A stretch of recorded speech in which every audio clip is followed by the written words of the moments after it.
It is currently summer, and that means the ocean, swimsuits, and conspiracies.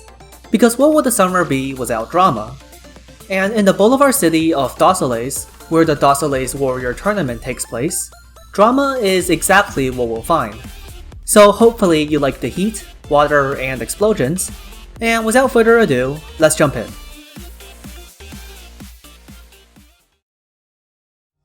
The Rat King and Wei and Wu received their annual letter from the mayor of Dossoles, Candela, inviting them to visit.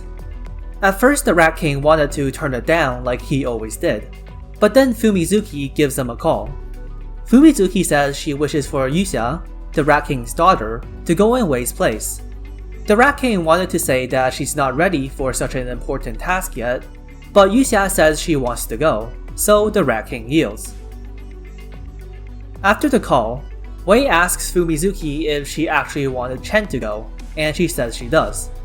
She says that Chen isn't in a position to represent Wei since she's part of Rose Island now, and Yuxia has always been good at what she did. Since Yuxia has the intention to become the next Rat King, she should be given a chance.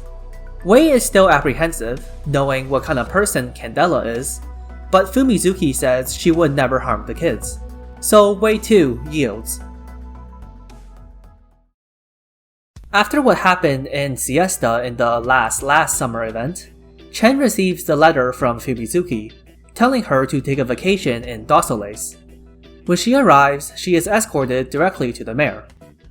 Candela tells Chen to not to worry and to just have fun, though she says that someone else who represents Wei will also be coming, which surprises Chen because Fumizuki didn't mention it in her letter. And at this moment, Yuxia arrives. Both Chen and Yuxia are surprised to see each other here, though they're not exactly too happy about it.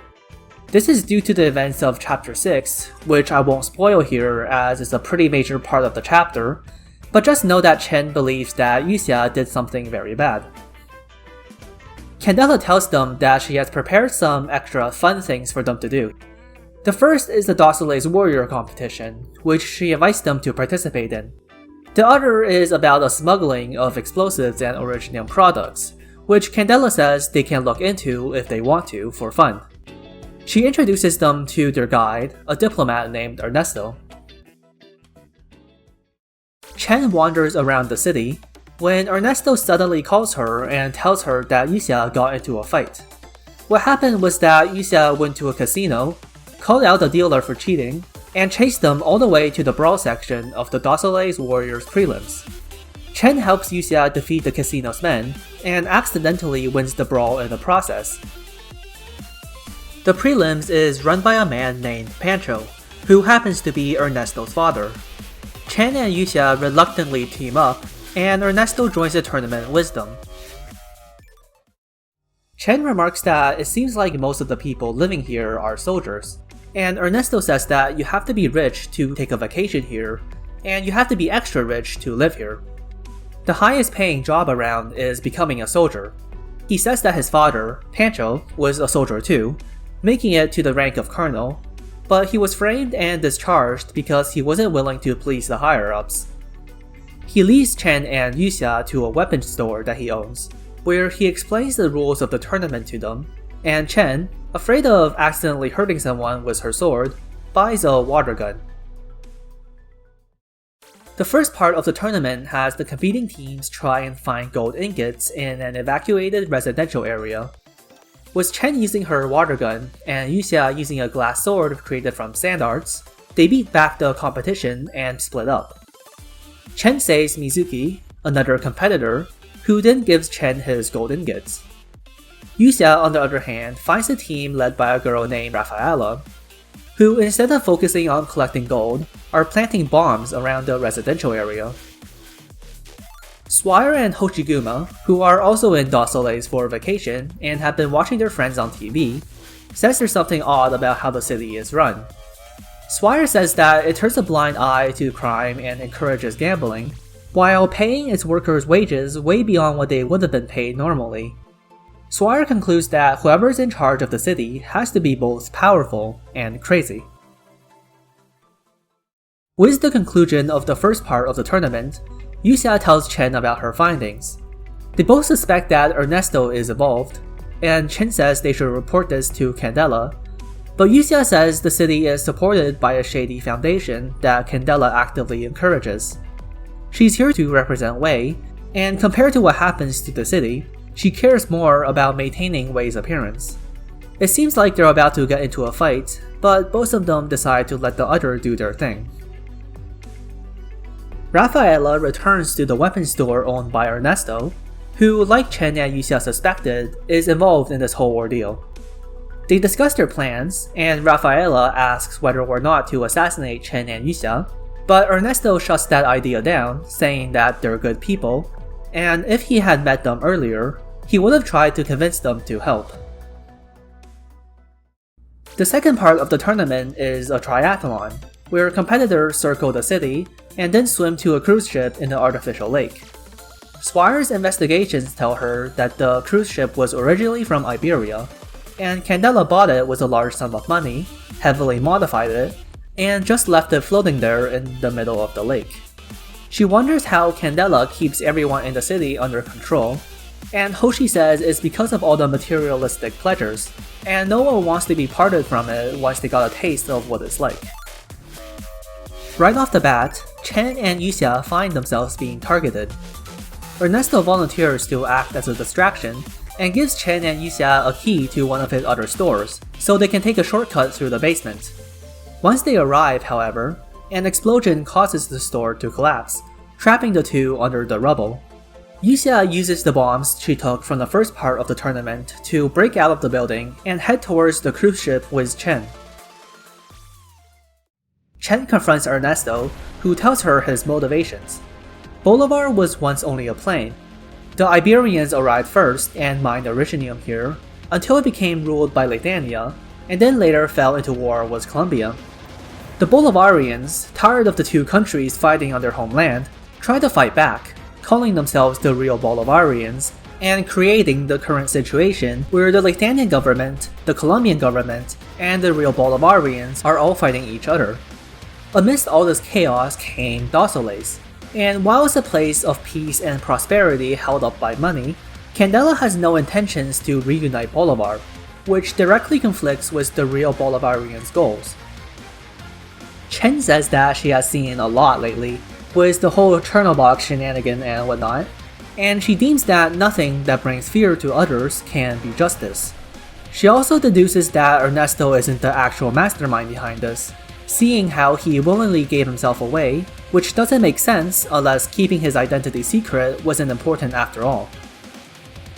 Ernesto turns on a TV, with Pancho on live, revealed to be not only the father of Ernesto, but also the stepfather of Rafaela. Pancho announces that he'll be taking over the city to save Bolivar. He takes the VIPs on the cruise ship hostage, and begins to detonate the bombs planted around the city. As Candela arranges to evacuate the crowd, she orders the broadcast of the tournament to be kept live, and announces to the competitors that stopping Pancho will now be part of the tournament. Swire and Hoshi finds Candela, who doesn't seem too worried about Chen and Yuxia's safety, saying that Swire and Hoshi should know what Lemon would do if anything bad were to happen to them. Ernesto regains consciousness after Chen knocks him out. Realizing that she's likely trying to free the hostages, he intercepts Chen, and since Chen already knows who the real culprit is, he tells her what he really thinks. He says that his father has no plans of what to do after he reunites Bolivar, and there will be no way for the people to protect themselves against both Lithuania and Colombia. After working for Candela for so long, he's starting to understand the way Candela made Dossoles survive between Lithuania and Colombia. He decided that he'll still help his father, but if he fails, he will support Candela instead.